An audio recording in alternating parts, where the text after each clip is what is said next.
Hello, welcome to a quick review of A Burnt Hand Teaches Best, a GPHL 80 tournament held at Brum. It was a escalation event with two games being at 350 points and then two games being 550 points.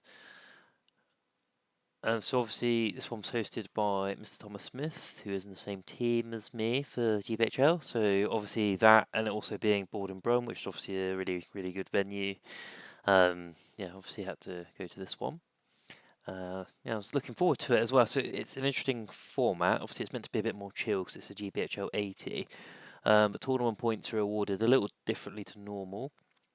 It was done by the magnitude of your victory or loss. So major victories 6 TPs, minor victory is 5 TPs, a draw is 2, minor loss is 1, and then major loss is 0 tournament points. And then tiebreakers are the margin of victory, which is victory point difference basically, and then victory points conceded, and then strength of schedule, which I think something to do with Longshank's ratings that I don't fully understand. So I was umming and ahhing about what to take to this, as is my usual way. I painted up my Theodred and Elfhelm and Helmingers not long ago, so I was tempted to take them. It'd just be Theodred and Grimbold at 350 and then adding Elfhelm in at 550. But as it got closer, I was just felt a bit like about it, just because it's similar to Helm, and I play Helm a lot, and Helm is a lot better, I think. Well, I certainly get on with him a lot better. So I thought it's just a bit of more of the same. So the last second, I've changed my list to something more interesting, which is Mordor. But I'll be using at 350 points Camille the Easterling on Felbeast with 10 Morgul Knights, so 11 models at 350 points. Pretty simple. And then at 550 points is basically adding the Dark Marshal, one more Morgul Knight, and an Orc Tracker with Warg, and then splitting them between the two, with Camille as my leader. So the logic behind the 350 list is I've run it before to pretty good effect at a sort of the GVHL 80, so still fairly chill. And I managed to get to the top table in the last game at one of Atomic Tom's tournaments. So I was on top table last game, so could have won it, but then obviously Dan Hawkins slapped me back down to reality. But it was a lot of fun, so it kind of made an impression on me, that list. And the idea is basically your Morgul Knights cause terror, so are very difficult to charge, and that with the Harbinger of Evil on Camille the Easterling is very difficult to deal with at low points. Camille can obviously spend the point of will to up his, I think it's fight, attacks, or strength. So on the Fell Beast, it's obviously only ever fight you buff to get him to fight 6, which is suddenly quite good. And he's obviously got two potential strikes as well. Obviously, the weakness is that Camille can just die fairly easily to an unlucky shot or something, only being 1 wound, 2 fate, and then obviously the 2 might. You don't want to be used to mighting fate because you need them for the move offs and the hero combats in my case, because I'm pretty free with those, let's be honest.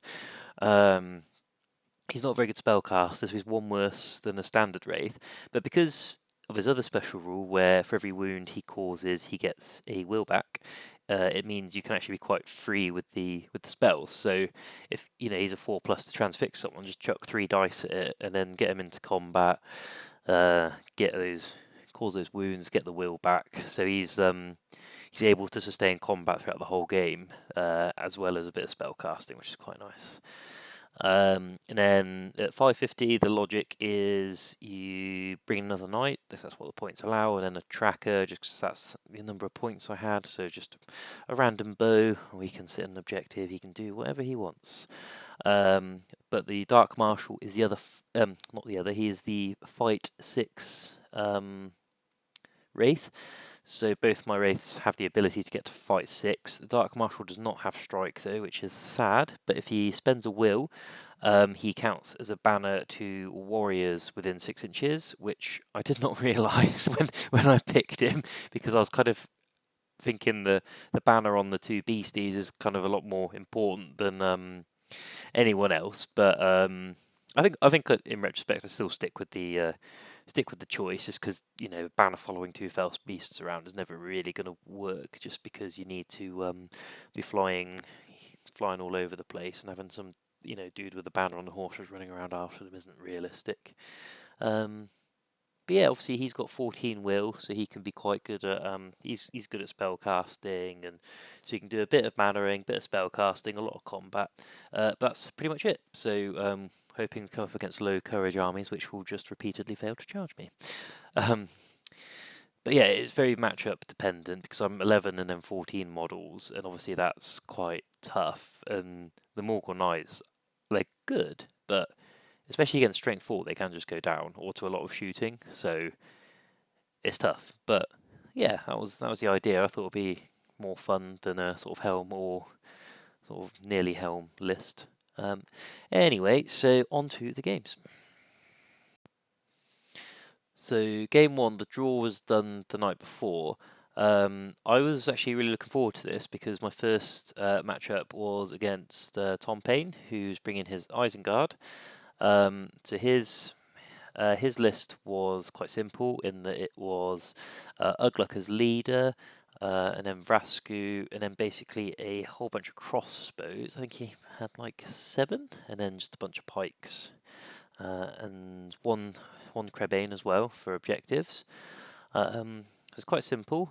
We got retrieval as our first scenario. So that's the ones where that's one where you deploy triangly opposite from each other and try and take your opponent's objective and run it off the board.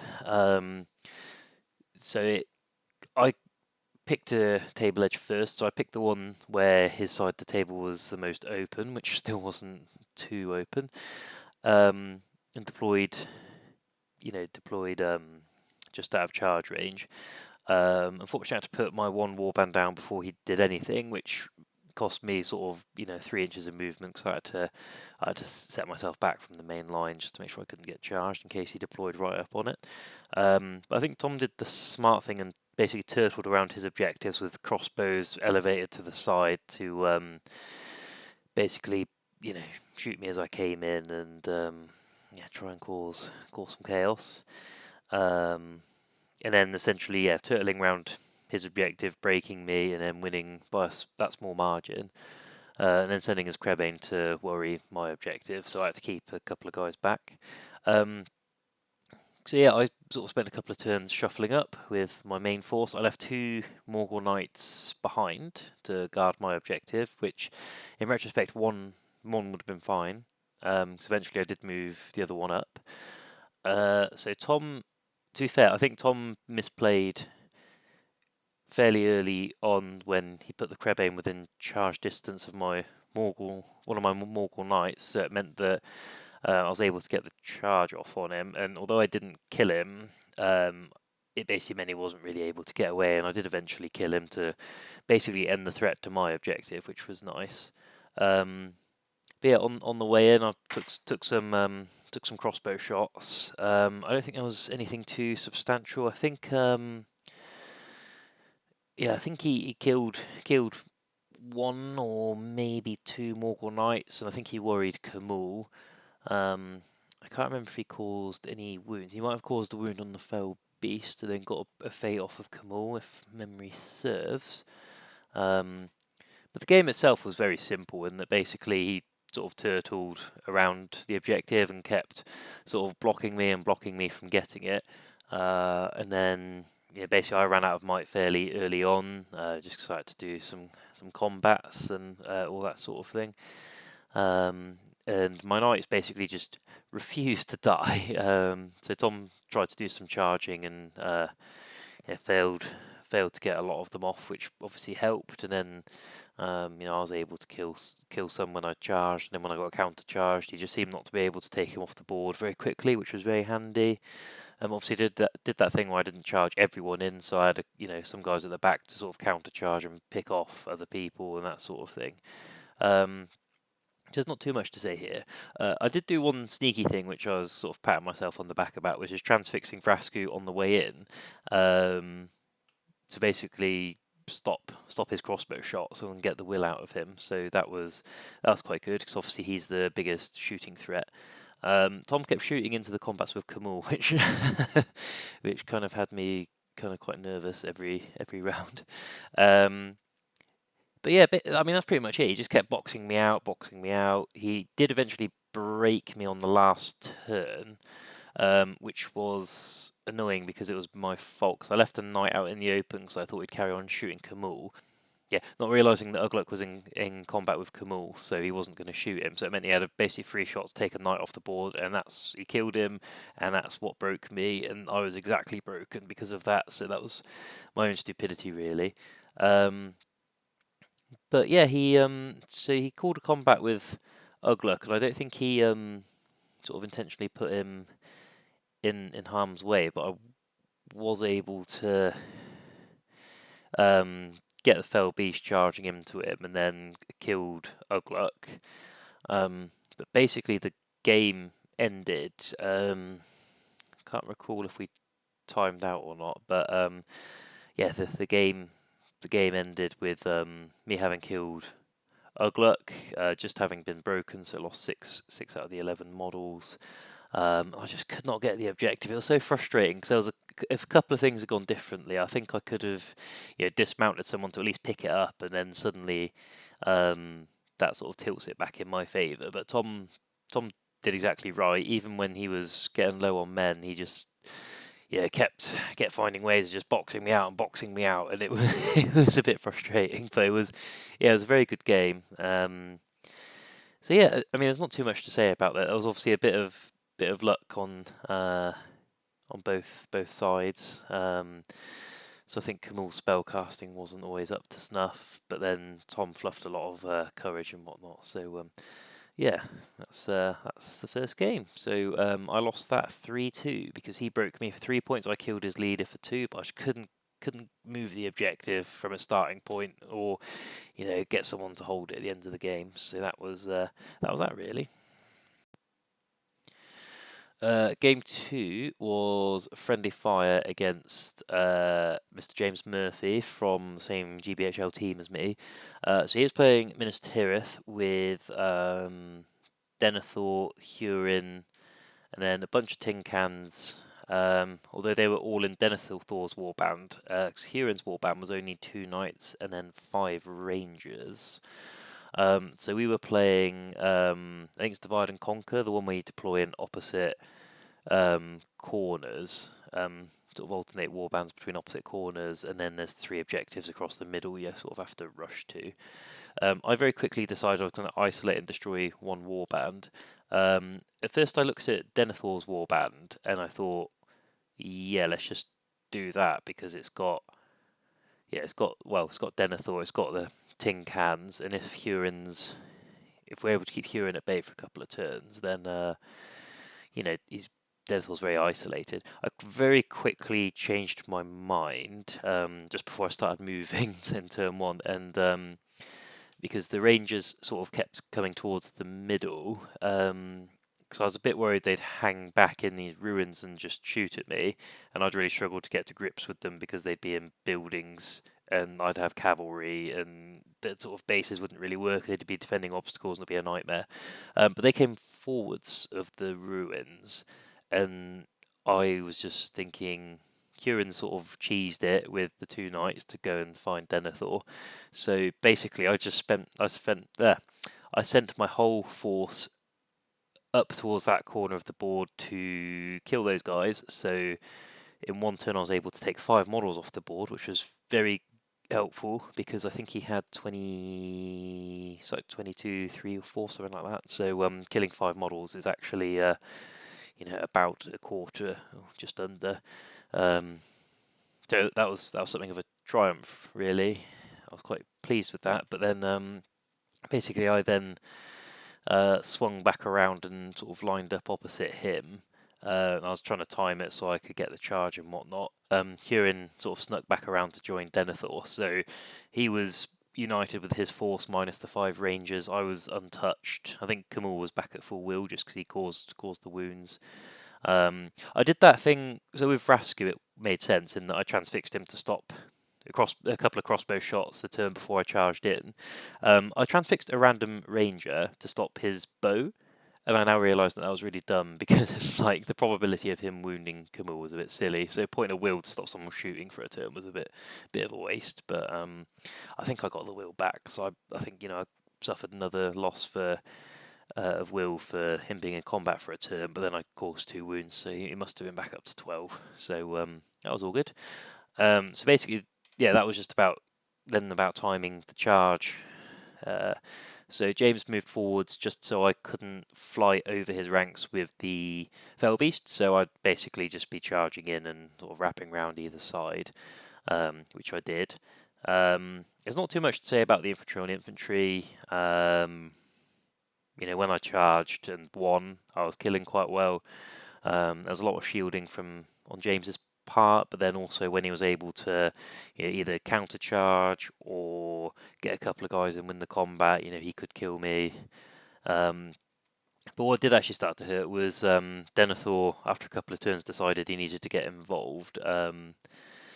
He started going in with Hurin, who Hurin had a bit of a rough time in that in fact, I transfixed Hurin on the turn I charged in just to stop him getting involved. And then what dismounted him was I hurled through the lines. So I think I got Hurin and Denethor and the banner or something like that. I don't think I really did many wounds. I think I killed the guy I threw and sort of knocked everyone else over, but that's how Hurin lost his horse. But yeah, him and Denethor sort of going around and just killing a model a turn, which is actually quite harsh. I think he combated once as well, killed 2 in 1 turn, so that was alarming. So I think that's where most of the kills came from, but I don't have that many models, so actually losing 2 or 3 to them is actually not very good. We just sort of started to get both quite thin on the ground. I was sort of continually worried whilst he had Denethor and Hurin on the go. Basically, things like really thinned out, so I ran to cover the side objectives and the middle objective and then sort of tie some stuff up. James was on courage tests, which I believe he was able to get the stand fast up and whatnot, so that was it didn't really affect him too much because Huron's fearless next to Denethor, and it's just Denethor passing his courage tests, which he didn't fail a courage test or a broken mind test at all. Obviously Huron being fearless is very helpful for that stand fast. But yeah, I think there came a turn where Huron went into Camul, and then basically I just won that combat and killed Huron. And then I think the subsequent turn I then charged into Denethor and the banner and killed them. So I was able to take sort of the right models off, even though I was very low on numbers and I was broken myself at this point, which was alarming. Basically it just came down to covering objectives and him on just normal courage tests for his warriors, because I killed his leader and obviously he was broken, otherwise I'd be taking the tests. So it's just a case of tagging a knight in the middle, trying to sort of get my stand fast going. There was a moment of panic when one of my guys covering the side objective bailed, so I had to pass a test with a different knight and get him over there. But so that's how it ended. Because it kept not ending, and basically the first 2 turns it could have ended, I would have done very well in that I would have had the middle objective and side objectives fairly uncontested, and then so I'd be getting all the points. I think the only points we're giving away is for being broken. Which didn't end, and then it got ropey, and then in the last turn, which was the last turn for time, and also I believe it ended naturally as well.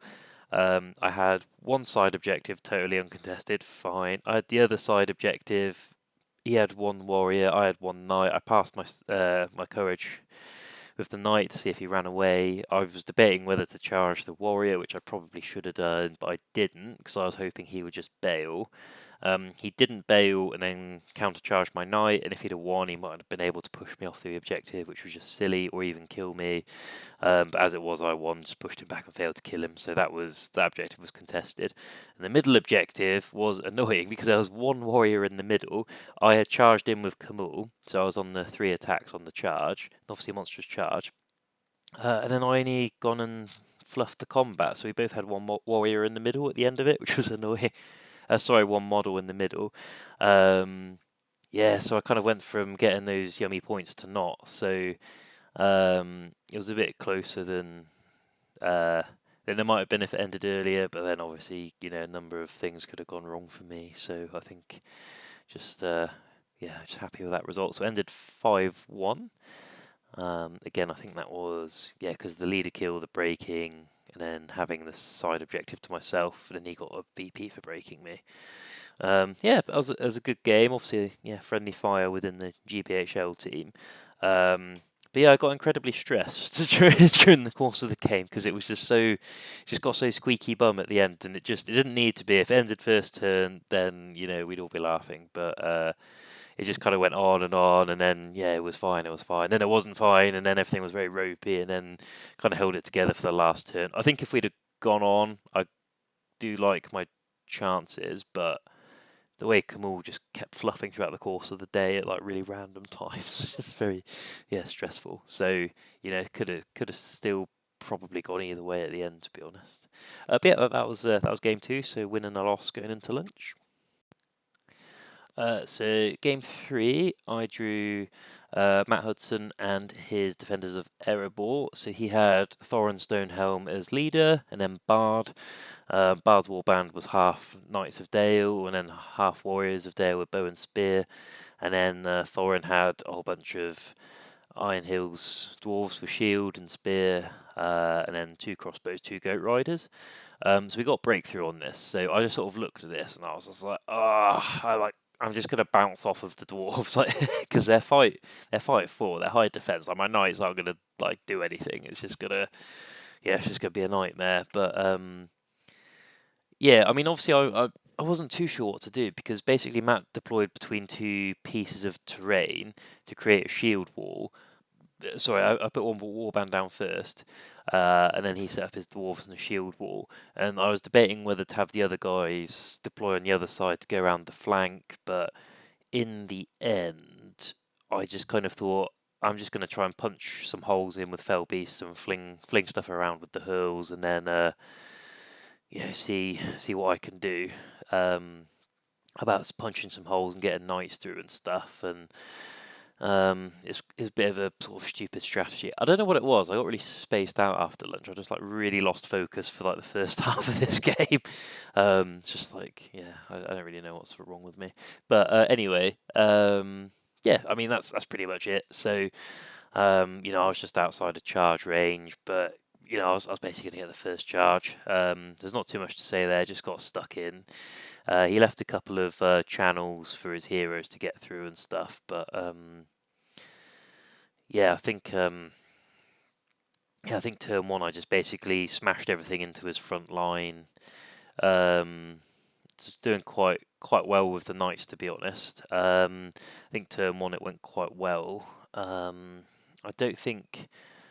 I'm not convinced that either hero got in because I think again I was chucking some transfixes around, and I think Thorin sort of just ended up chilling at the back for a turn, which was fine. And I think I can't remember what Bard was doing. I think he was just causing a bit of chaos, but not doing too much.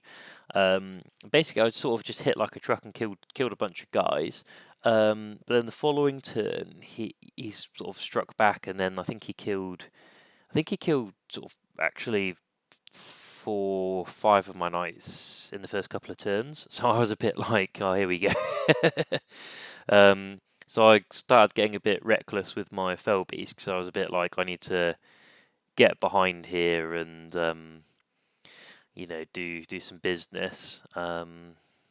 And I think on my way in as well, I forgot. I think I got crossbowed, and I believe it caused a wound because it was a bit it was, yeah, the first couple of turns were a bit like, oh, here we go. But yeah, I did just push everyone forwards apart from a couple of guys I kept at the back to cover the back objective because he was trying to sneak around with a goat rider, and he could have moved his crossbows around there once they were done shooting.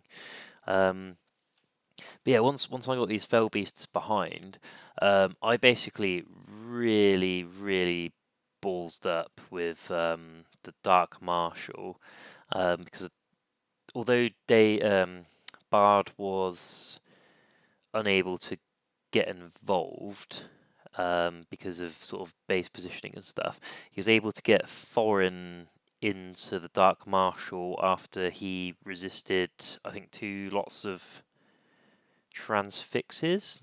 So I think he blew a lot of resources to pass it, which was good because it meant he was able to get in, trap the Dark Marshal with a strike as well. So that wasn't great. Kamal was all right. He was just sort of having a good time, just killing some warriors elsewhere. But I think this was the most nonsense roll of the game because he had he must have had 5 Warriors of Dale, and then Thorin's attacks. I rolled 2 dice, obviously got a 5 high, so I had a port and a might, so I could change it to a 6. So he rolled a 4 high with Thorin, but had chosen to 2-hand with him. And then all the Warriors of Dale rolled, 4 high or something. So basically, I think by that point he didn't have the might to win, and yeah, essentially the fell beast just sort of ate him. In fact, it might have even been a turn where I was on the charge because obviously it made sense because he could trap and strike. So, but I think it went when I won. I basically just gobbled him up. So, I also rolled very well on the wounding rolls. So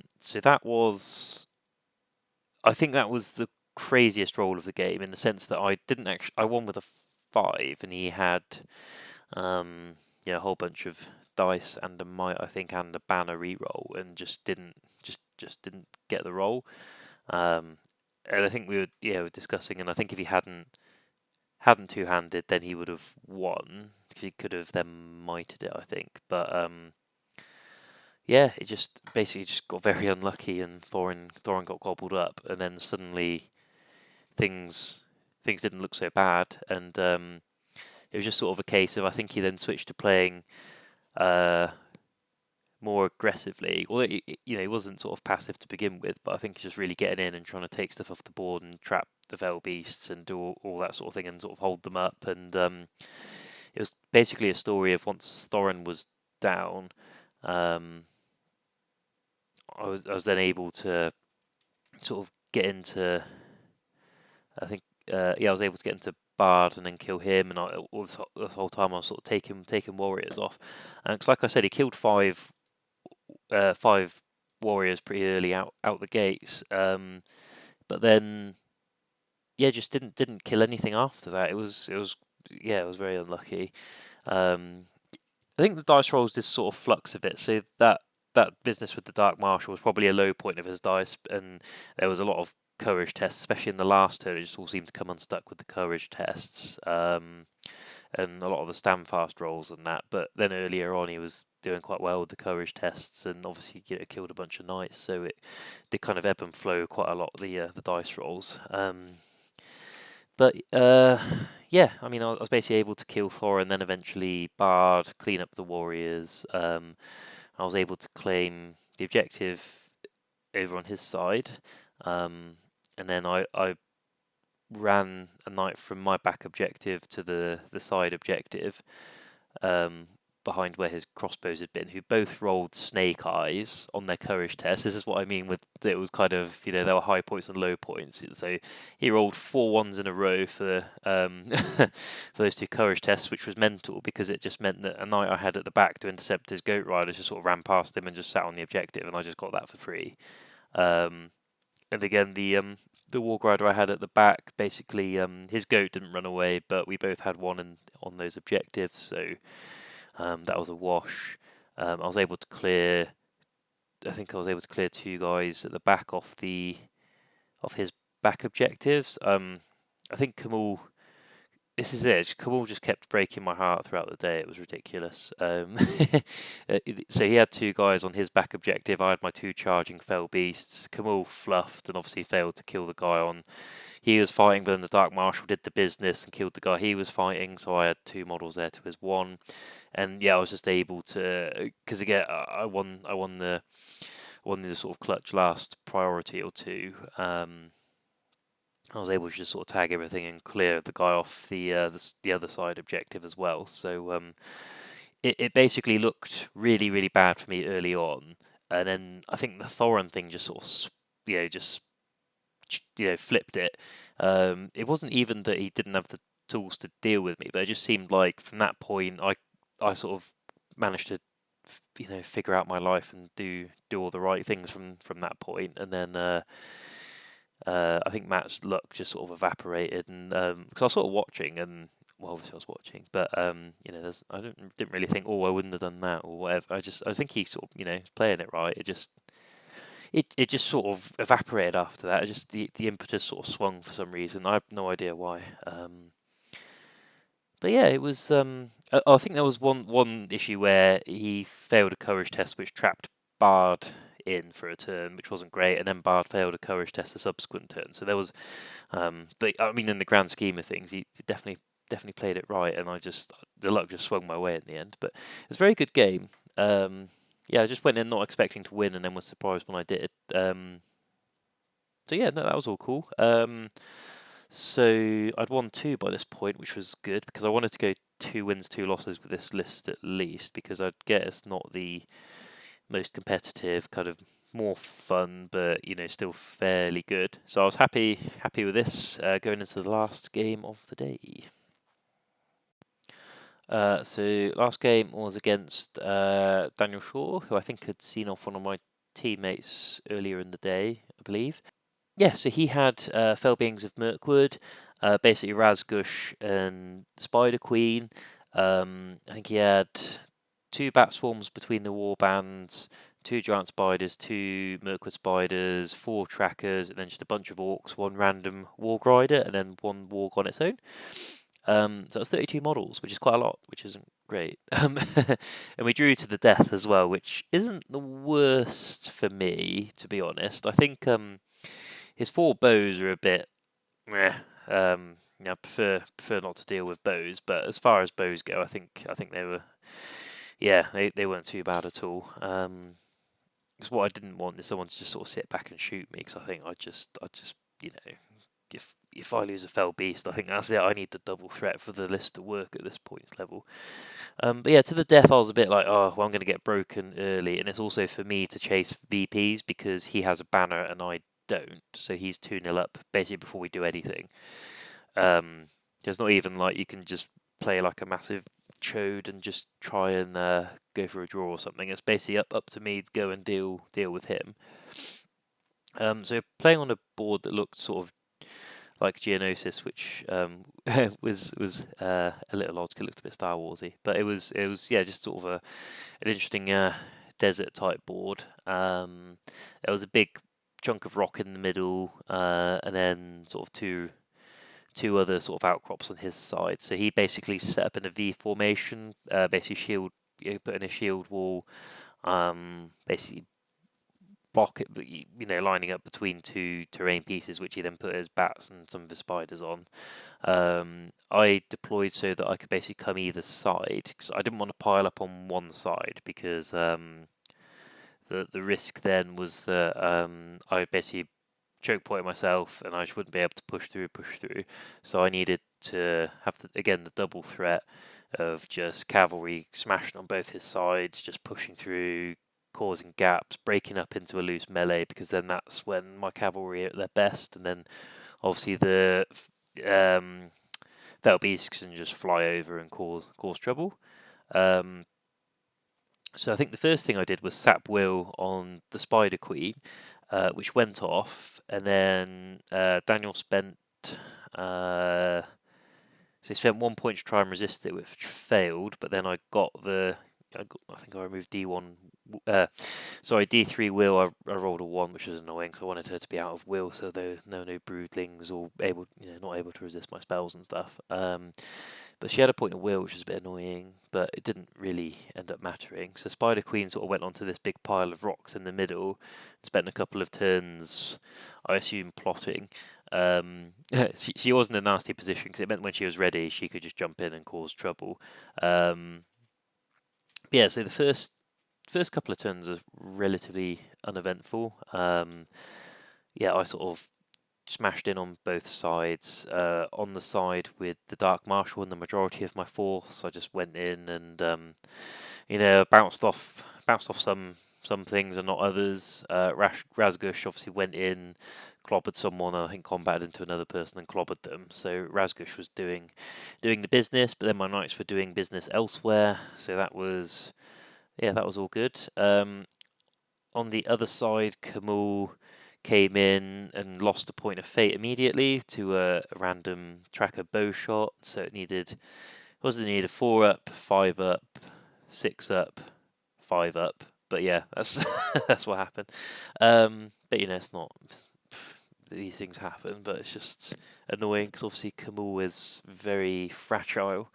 But yeah, I was able to get a knight in and get him in. I got countercharged a bunch, so it meant that Kamul was against a bunch of guys. But I sort of combated and then sort of went to rescue this one knight that was in combat. So I was able to kill a bunch of orcs on that side and sort of thin numbers quite quickly. With Razgush though, I basically flew the basically punched a hole on one side of it and then flew the Dark Marshal over the top, and yeah, I was just trying to sort of cause trouble in his backlines, and I did cause a bit of trouble, but not that much. But yeah, there's not too much to say here. The Spider Queen was still busy making her way around behind me.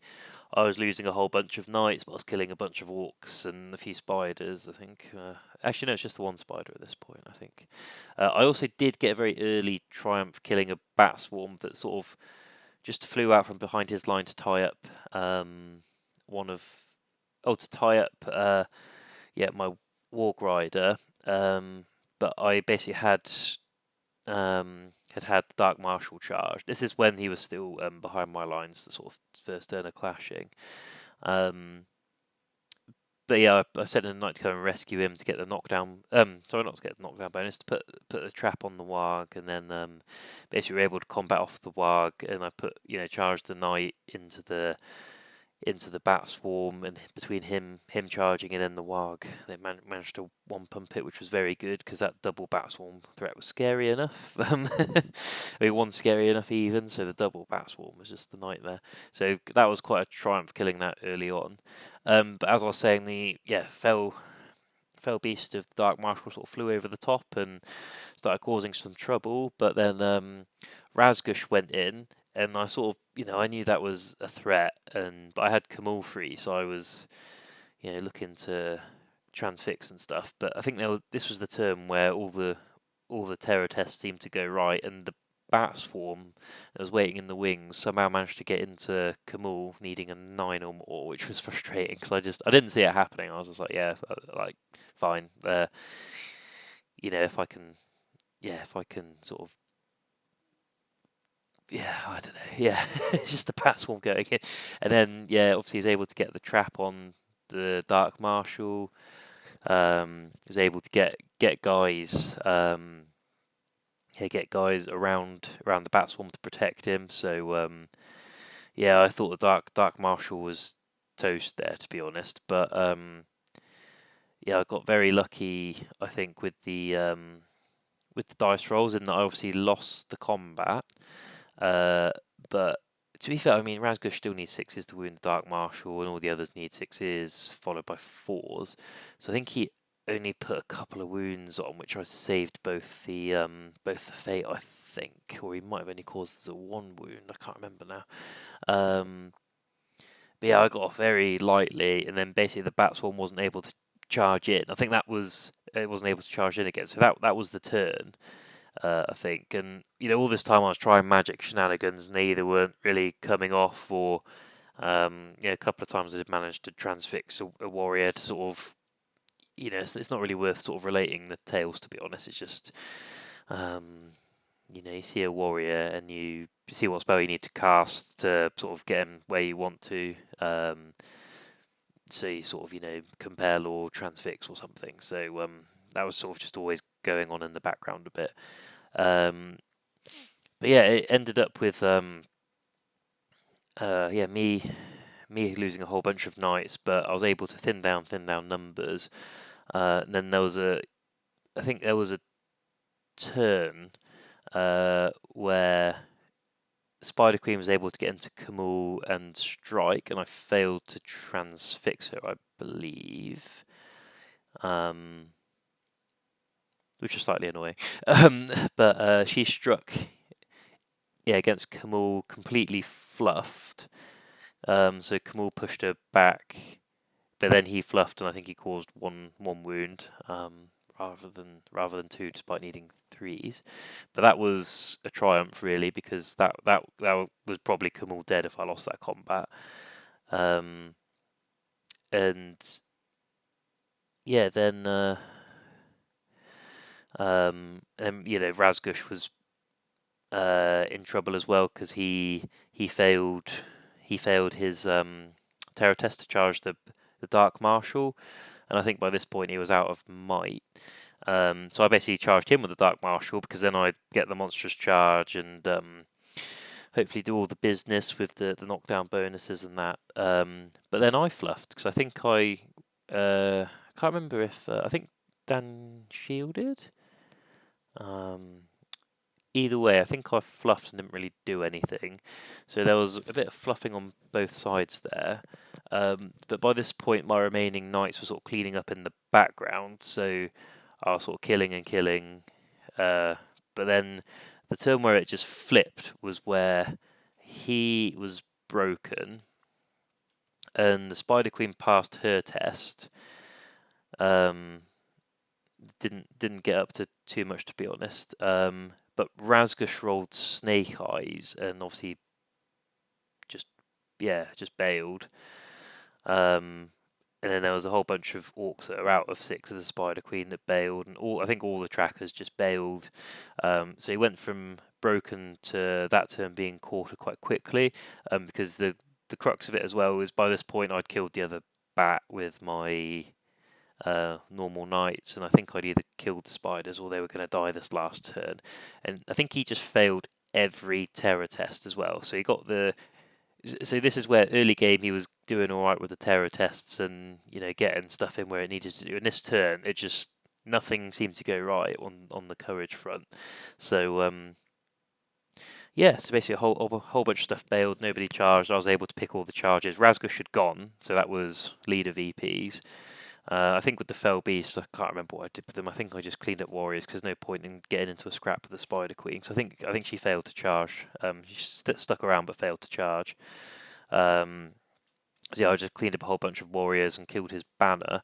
So it really flipped. And I think it was that turn where Razgush failed to kill the trapped Dark Marshal when he had the fight, and then the subsequent turn when the Spider Queen failed to kill Camille. I think those two things really flipped it round. And then my killing started to pick back up again. Mostly with the knights, but also the Fell Beasts getting into some warriors and stuff. And I did a couple of I did like one hurl and stuff, I think, earlier on. But it just really flipped, and it went from me thinking I've lost to suddenly everything sort of coming up James, really. So that one finished 8-3. So he broke me, and neither of us had a banner. He was quartered, I wasn't quartered.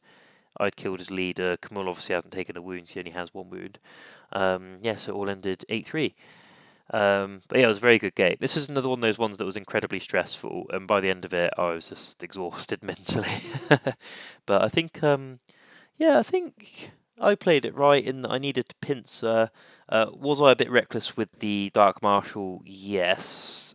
Should I have double combat at turn one and used half of my might just to kill some warriors? Probably not. Although it did help in those, with what I was doing specifically, and that, combating with Kamul basically removed 3-4 warriors, I think, with helping that charging knight out on his side, and then on the other side, I was able to move the Dark Marshal into his lines, which killed a couple of guys, and then obviously the knight that was in his combat went off to kill the bat swarm. But yeah, I mean, I was probably a bit reckless, but I was a bit like, well, if I'm not reckless and aggressive to the point of sort of being over aggressive, then I'm just not going to win.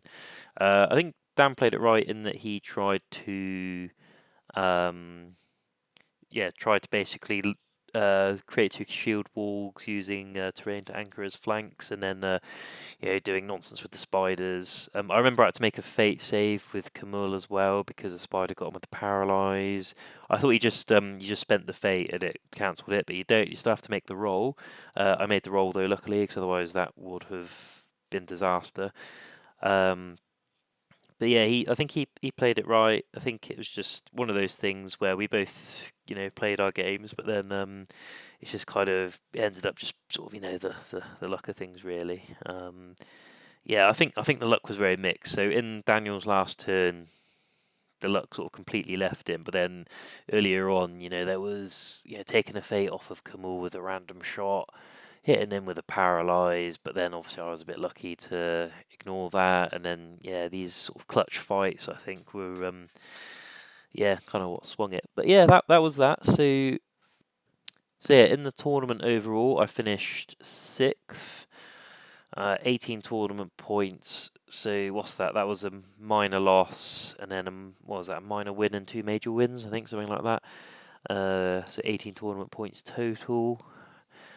Yeah, so I've sort of finished towards the upper end of. Actually, no, I finished the middle of people with 18 VPs.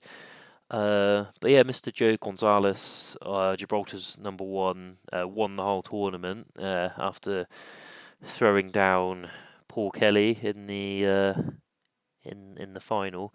But it was interesting because it meant that out of the top 8 players, 5 of us were from the Goldilocks and Great Bears team, so that was quite cool.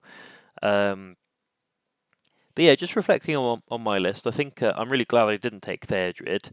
I might have done better with him. I don't know. Obviously, you can't know these things.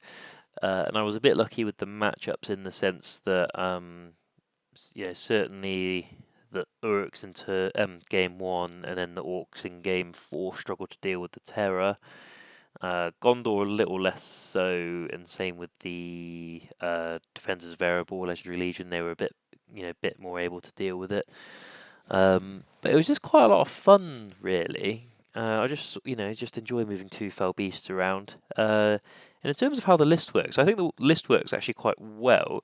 In the you see sort of Rivendell Knight lists, and I tend not to have too much trouble dealing with them unless they just skirmish and skirmish, which is obviously just pretty tedious. But when they charge in, I don't feel like obviously things can go their way, and if they win roll off after roll off, there's not much you can do, and they'll just come and flatten you. But the counter charge, they just die quite quickly, and you can deal with that.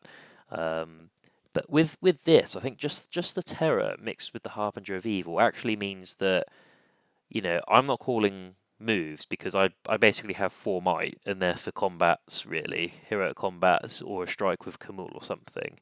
I'm not calling them for moves, so it is a bit like, okay, fine, you can call a heroic move or you can win priority, just try and charge me then. And sometimes it backfires massively and they pass all the courage tests and they charge you and it's sad.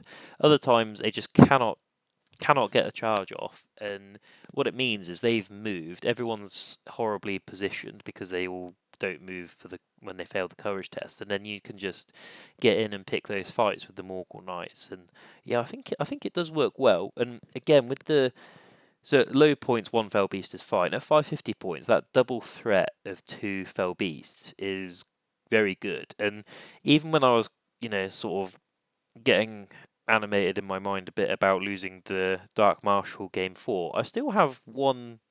I still have Kamul. Yeah, I've still got a Fell Beast, and you just can't really lock down both of them at the same time. And it's the same with Defenders of Erebor. Obviously, managed to get Thorin in and trap the Dark Marshal, but Kamul was just sort of happy, dishing out the punishment on the other side whilst all that drama played out. So yeah, it worked quite well. The main thing that I felt really hurt me was obviously the lack of might. Really, it's almost like you want to play a bit, a bit higher points and get a Black Numenoria Marshal in or something to call the moves. But I just don't think he'd keep up, and it would inflate points. I don't really know how it would work, to be honest. But just losing the move offs, or not being able to call the move offs, really, not being able to counter. And then just not having a banner effect for the Fell Beast just killed me. Kamal, he breaks my heart every time. Every time I take him, I know he's going to hurt me, but I just keep going back for more. It's very toxic. Um, he just fluffs so often. Like, it must have been once a game. He just fluffed something that was just unfluffable. I can't remember which game it was. I think it was game one against Tom. He was rolling two dice. He rolled a one and a two, and I was like, great. I'm on the charge. I'm on three dice. I need a two, and then roll three ones with Kamul, and I was just like, that's such a Kamul thing to happen. It's unreal.